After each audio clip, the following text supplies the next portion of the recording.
What's going on, everybody? It's your boy Dr. Black, and I'm back. So today I want to talk to you about a very popular question. Um, Many people in the manosphere who can't stand me, who hate me, can't understand for the life of them why a black man would call himself a feminist, or just a man in general. How could a man call himself a feminist? It makes no sense to them. Uh, Low IQ people don't research words, they don't look them up in a dictionary. And so the stereotype or the stereotypical view of feminist is a woman who's fighting very hard, an extremist who's pushing for woman dominance. The actual definition that I use of feminist is someone who believes in a philosophy of gender equality. The reason why people assume that feminists are tyrants and extremists and battling so hard is because for the entirety of society, males have dominated history. And so, if we want gender equality, we not only have to push back on the male dominance, we have to push back on it very hard. We have to do a lot of things to give a group of people who have historically had little to no rights some rights. It's simple thinking. If the pendulum is far on one end, it takes a lot of energy to move the pendulum back to the middle where it should be. And so a person who is in the manosphere, who can't stand me, who hates the idea that I call myself a feminist, who thinks I'm less than a man for calling myself a feminist, they're not thinking about anything. They just want to be right. They're low IQ. They're promoting their position. They don't care about working out things, and so they're just going to attack and to push their views without using critical thinking.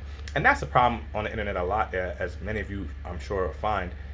Especially conservative people. Conservative people really have a hard time with critical thinking. They just don't see the other side. I guess it's part of being conservative.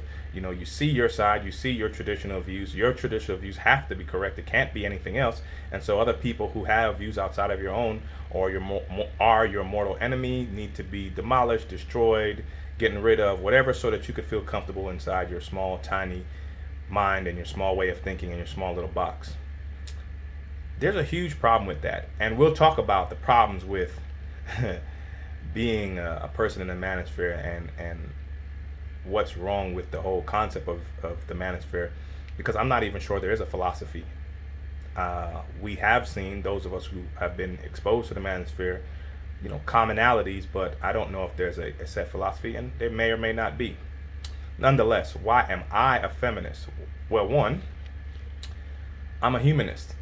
And as a humanist, I believe my philosophy on being a humanist is my definition of being a humanist is I'm a person who believes that the human being is the pinnacle of life on earth, pinnacle of life that we've discovered in the universe, and my best chance for survival is to work with other humans. So I'm a humanist. That means I am all about human beings. I'm all about working with human beings, whichever human beings want to work with me. To that end, I would have to be a feminist, or it's a logical progression from humanism to feminism, because women are the largest population of humans. There's more women, humans, than men. So if I, above everything else, am a humanist, I promote the unity, the work, togetherness of humans, then I would naturally have to support working with women, support women, what they can do, what they bring to the table. I have a saying, do good things for selfish or non-selfish reasons. So if I want to be the best version of me, I have to find as many humans that can help me. And I, for non-selfish reasons, just care about women because they're other humans. No particular special thing, a little bit of altruism. I just care about other humans because I'm a human. But for selfish reasons, if a person can help me, a person who can assist me, a person can bring me value, then I want that value. So there's only good reasons to partner with the largest population of human beings. And it's kind of like a business principle if you think about it. If you have a company, you don't want to only sell to a very small population. You want to have exposure to the largest amount of customers that you can. Of course, there's luxury brands where they have target, customers, but in general, you want to have the most amount of customers that you can. That's why Apple is so successful. That's why Walmart is so successful. That's why the biggest companies are so successful. Yes, small companies who have target markets can also be successful, but in general, the biggest, strongest, most successful companies have the largest population to sell their goods or services. So I support women. I'm a feminist because I'm a humanist and I want to partner with the most successful humans in order to gain my success. And that cannot include, mathematically, I can't disclude the largest population of human. I can't take them out. I can't turn my back on them. And I also can't belittle them or treat them badly. So, the manosphere seems to think that, disrespecting, in their minds, I think they think they're making criticism, women is somehow a benefit, and no rational person agrees with that. The second reason I'm a feminist is because if we're talking about the black community, and I hate to do it, but the black manosphere is the part of the manosphere that I've been exposed to. So we're talking about the black community. What part of the black community aren't women leading the culture, aren't leading the community? Now, some argue that women make less money than men in general, maybe. I don't know if that's a true statistic. Of course, the people in the manosphere, they don't cite their sources, so they just made a blanket statement that men make more money than women, or black men make more money than women. I think men in general do obviously make more money than women, but I'm not sure if black men make more money than black women, and I'm still looking for the statistics on that. But even if they are, that's one category that black men might be winning in. They make more money than women, black women. But in every other important statistic, every other important category, black women are doing better than black men. Now, a lot of people in the manosphere make excuses. They're saying, hey, the majority is afraid of black men. They're tearing them down, and they put them in jail, and they do all this stuff. And that's true. It's more difficult for a black man to succeed than a black woman in certain aspects, because black women are seen to be less dangerous and more tolerable. So they have a kind of a pass, and lots of corporations would rather hire a black woman and keep her, in the corner and keep her marginalized, than to hire a black man who, as a man, just as a human being, as a male, is going to aspire and thrive and try to exceed his level and move up the ladder. So maybe, and this has been documented by female doctors and other people, how women don't necessarily fight for promotions as much as men. So if you're in a corporation, you might say, I want to take the easy road out. I'm gonna get this black woman because she's less likely to make a fuss in the corporation than maybe her black male counterpart. So okay, black men may make more money, likely make more money than black women, but black women are more employed. They're far more educated, as I've talked in other videos, and we can do that whole video about how black women are educated. They have more PhDs, more masters, and more undergraduate degrees than their black male counterparts. And so if we're going to say, hey, black women get these lucky breaks, well, who's giving you the lucky break when you study and pass the course? No one's giving away degrees. So what's the excuse that black women make and exceed and excel academically more than black men? Some very few people in the manosphere admit that that's true, but they don't give a reason why. And so how are we going to knock black women for doing what we all know is the most important thing to do in life, is to get educated, which opens up opportunities. So black women are more educated. They succeed academically more than black men. They take care of the children. And the black manosphere actually wants to argue this point and say, well, black women, they get a pass and the court is set up to them. Well, you know what? That might be true. I have no doubt that the court is biased to the mother. My reason I think that is because, one, women actually give birth. So if you want to start to give birth to a child so that you can get the benefit of the doubt and you can get the first crack at having primary custody, then go ahead. I'm not sure how you're going to achieve that. I don't know if it's possible for men to give birth, but if you can accept that women do the whole 9 months on their own, then, and that is something that is amazing and should be revered, then you're not thinking straight, because it's something that you literally can't do. It's not replaceable. Women giving birth, not just giving birth, nurturing a child to health and then giving birth to it is irreplaceable. And if you do something irreplaceable, you ought to get a bias, a benefit of doubt, a perk.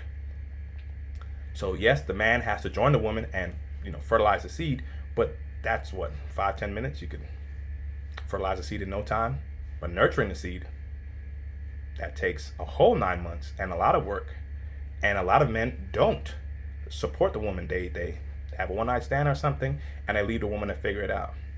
So of course the court should take that into consideration. Secondly, what about the fact that men, you know, have told women for the entire history that all you're good for is having children? So now, black manosphere, we're going to be mad that women are continuing to do what they've been doing. The laws have been made to give them a benefit for what men told them they had to do. Men said women ain't good for nothing but having babies. Women have been doing that for the entirety of history. Now laws have been made to give them a benefit, and you're mad at them? How do you figure that that's going to change? What is the alternative? And that's one of my biggest problems with the black manosphere. What is your solution to anything? We'll see if they ever respond. Anyway, so women are more academically successful in every level, at every part of academia. All women, including black women. Women, we're not sure. I haven't seen a single stat that proves that black men make more money, but it's likely that because the general population of men make more money, that black male do make more money, but women are working everywhere. They take care of the children. There's a large population of our society, the black community, with the largest population. Over 60% of black children are raised in a single family home by the mother. So men are criticizing women for getting benefits of being the primary caregiver of the child, but they're not stepping up to the plate and taking that responsibility. Makes no sense. And of course it makes no sense, because the whole manosphere makes no sense. It's a place where people are crying and complaining about, you know, things that they feel they've been wrong, playing the victim, and then they go out there and spew toxicity and hate and garbage onto the larger population, and they find some other people who agree with the toxicity, who are equally as toxic, and then they say, well, look at this, look at that. It's just like MAGA. It's just like the Tea Party. It is the typical playbook of a conservative mind. You pretend that you're the victim of something, you don't like the way changes have happened, and then you go out and gather a bunch of people who also agree with you on the small-minded, irrational position, and then you make as big of a fuss as you possibly can. Thank goodness that we overcome this, but that's why I'm here. I want to be part of the solution. I want to be part of overcoming these irrational, childish narratives by the black manosphere. My third reason for being a feminist is that I want to be a winner. That's it. I want to be a winner. I want to be on the winning team. And to say that you love your wife, that you love your mother, that you love your daughters, that you care about them, that you support them, that you're going to work to elevate them so that they can do good things for selfish or non-selfish reasons, so that they can benefit you more. To do that makes perfect sense. It makes all the sense in the world. Now, the alternative is the black manosphere view that we belittle them. We belittle black women. We tell them how much they ain't crap and how they're not going to get any better. And how some of them tell them, hey, you can't be with me, as if, like, why would those women care? But let's pretend that they care, that they can't have you. Now, a lot of those men who tell these women that they can't be with them have baby mothers who are also black. Go figure. To no one's surprise, they're living a contradiction. But I want to be on the winning team, the winning team. And women, being the larger part of the population, being the most educated part of the population, being the head of household, especially in the era that we live in, especially since the 80s, where we have all these absentee fathers. Why wouldn't I want to support women and elevate women? And me personally, I'm a businessman. I'm an aspiring businessman. I'm an aspiring entrepreneur. I'm going to get the best workers that I can to work with me and for me. And I'd be damned if I don't get a woman, because apparently women have no value. I don't even know where you start with this nonsense. So to answer your question, why am I a feminist? I'm a feminist because I'm a humanist, one. I'm a feminist because as a humanist, it's a logical progression from caring about humans to caring about the largest group of humans. Secondly, I'm a feminist because women in the black community are winning far more. They're succeeding the most in the black community. Try it. Get a piece of paper out and write down social categories. Okay, write down categories of social benefits, things that people should do socially, and then, you know, like education and so on and so on. And then see if you could make it gender related, right? And see if you can who has the most success, who has the most checks in the boxes, excuse me. I've done it. Women are winning across the board. And three, bottom line, women are winning. And I want to be on a winning team. And I'll be damned if a bunch of dudes who have failed at something are going to convince me to join them in their campaign to cry about their failure. Real winners, real successful people don't do that. You know, I love to play basketball. I've never been good. I'm not pretending to be good now, but I've always loved playing basketball. And I try to get better. And the one thing I learned from playing basketball, you know, in the DMV is no one gives a damn if you lose. No one cares about you crying about why you lost. Winners don't complain about why they lost. Winners, if they lose, get better and come and win. And I don't see how belittling women, knocking them down, telling them that they ain't no good, and how you're not going to be with them, and complaining about why they have a benefit here and a benefit there that you don't have, how is that the attitude of a winner? That is not what winners do. I'm going to tell you right now, the black manosphere is not full of winners. The black manosphere is clearly full of losers who want to complain about being losers, just like the MAGA crowd is complaining about how immigrants are coming here and taking their jobs that they don't want to do, or the Tea Party is complaining about how African American man could be the president even though he won. So we all should stay away from losing philosophies. We should all aspire to do our best and to promote the best that we have, the best that we can do. There's a big difference between criticizing and there's a big difference between criticizing and constructive criticism. Constructive criticism gives solutions, how you can do it better. And I'm still waiting to hear anyone from the black manosphere say how people could do anything better and for what reason would they change from the way they're doing it. Just criticizing is irrelevant. You know, everyone has a criticism. They're like buttholes, everyone has one, they all stink. Real winners, real people who succeed, successful people have solutions, not criticisms. I appreciate your time. One love. I'll holler at you later.